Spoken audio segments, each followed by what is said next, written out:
Here લખે છે કે પ્રધાનમંત્રી અમેરિકાના રાષ્ટ્રપતિને મળ્યા ને આ શું લખ્યું છે આગળ, this for that and that is good, is this day very good. અને આ તો બહુ જ સારા સમાચાર છે. અખાતી દેશનું યુદ્ધ અટકી ગયું છે અને આપણા માટે આ એટલે સારું છે કે હવેથી આપણા વહાણો પણ સરળતાથી આવી જશે. અરે કાકા, આ બધું જાણીએ ને તો જ ખબર પડે કે દેશ અને દુનિયા કેટલી આગળ છે. અને આપણું ગામ એ તો બસ આ દુનિયામાં રાઈના દાણા જેટલું નાનું છે.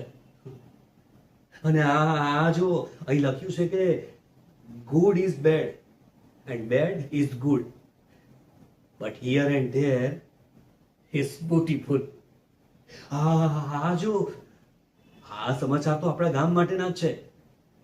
આપણા વિસ્તારમાં પાક્કા રોડ બનવાના છે અને એનાથી આપણા ગામમાં વિદેશી પ્રવાસી પક્ષીઓ પણ આવશે. હા એમ જ લખ્યું છે. શું હું ખોટું વાંચું છું? જાઓ, તમારે એમ હોય ને તો કોઈ બીજા પાસે વંચાવી લો.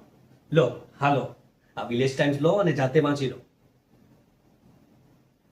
આટલું અઘરું અંગ્રેજી વાંચીને સંભળાવું છું તોય ક્વેશ્ચન્સ બહુ હેપન.